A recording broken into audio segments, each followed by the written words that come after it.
Merry Christmas! Щасливого Різдва!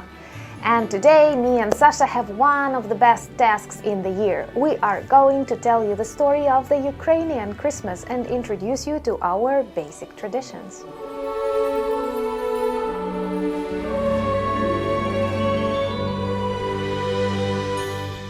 So, when do Ukrainians celebrate Christmas?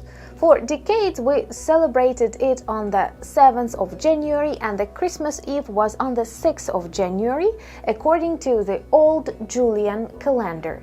But in our everyday life, we have switched to modern Gregorian calendar long ago, in 1918, during the period of Ukrainian People's Republic, our short but effective spell of independence. Only a few Orthodox churches in the world continue to celebrate Christmas according to the outdated Julian calendar, and Russian Orthodox Church, which had huge influence on Ukraine, was one among them. After the start of Russian-Ukrainian War in 2014, many reforms took place in Ukrainian Orthodox Church, and the idea to celebrate Christmas with the rest of the world appeared more and more often. And in 2017, the 25th of December became a holiday, national holiday in Ukraine, just as the 7th of January. And this year, in October, the Orthodox Church of Ukraine allowed the celebration of Christmas on the 25th of December, together with the rest of the world. Before Christmas, many people follow a very strict 40-day Lent. And some days are so strict that you are not allowed to eat milk, sour cream, oil, or any other spreadings, just porridges and cabbages or potatoes. The Holy Evening, Святий Вечір, is the eve of Christmas, and the way we call it in Ukrainian. And one of the central parts of it is Свята Вечеря, Holy Dinner. Of course, Christmas is not about eating, but Christmas is about the feeling of unity when all the family gathers together. And according to old Ukrainian traditions, the number of dishes on a Christmas table must be 12 or more. 12 because of the number of months or because of the number of apostles that Jesus had. It is up to you what to choose, but the richer the table is, the better the year will be. As this is the last Christmas Eve, the last day of the Lent, the majority or all of the dishes are lean. And it is only on the 25th of December that we are allowed to eat meat, bacon, and other dishes like that.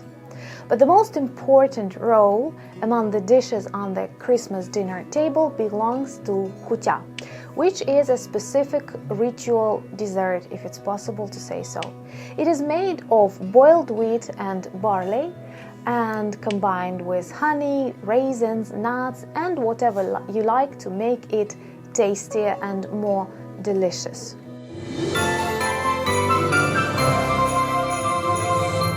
Another very strong and symbolic tradition is to leave empty plates for the deceased relatives and also for those family members who are not now inside the house.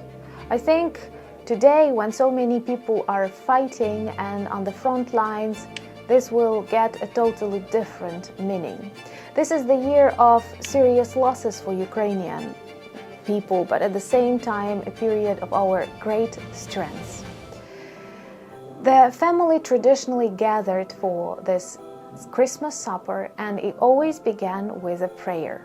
Of course, many pagan traditions also stayed in the way Ukrainians celebrate Christmas, and maybe something similar is in your countries and in your cultures.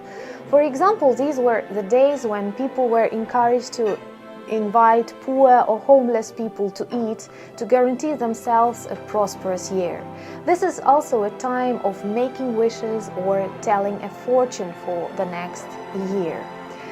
Another beautiful tradition common for Ukrainian people is carol singing, which we name колядування. A group of people would visit a house and congratulate the host with songs and various poems, symbolic poems proclaiming the birth of Jesus Christ. At the earlier centuries, it was more common for men and boys to go carol singing. Nowadays, gender stereotypes does not exist anymore. Ukrainian children still like this tradition, and many of them call it an important stage in their startup business or collecting this very first capital, collecting money while singing carols, because hosts traditionally invite carol singers either to eat something, give them presents, and other things like money, for example.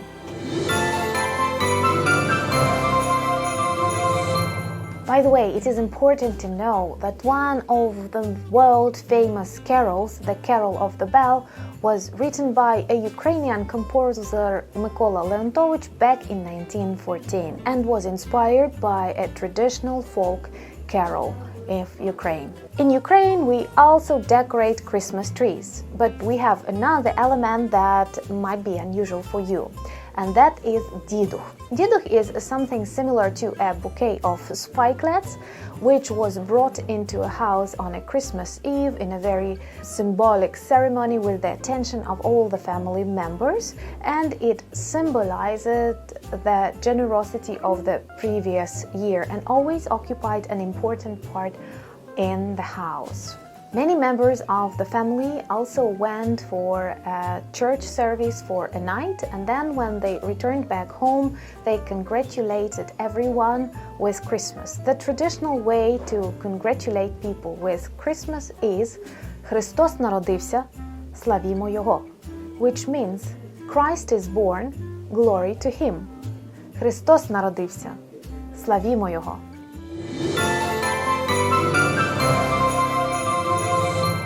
Christmas is not about dinners, is not about fun, but it is very much about traditions and preservation of your own cultural heritage. Christmas is about the birth of our God, Jesus Christ, and now in Ukraine we feel His presence. Despite all these dark times, there is so much light in people, in their feelings, in the unity with the rest of the world. And we are very grateful for the support that you demonstrate to our country in this important existential battle. Merry Christmas, world! Щасливого Різдва, світе!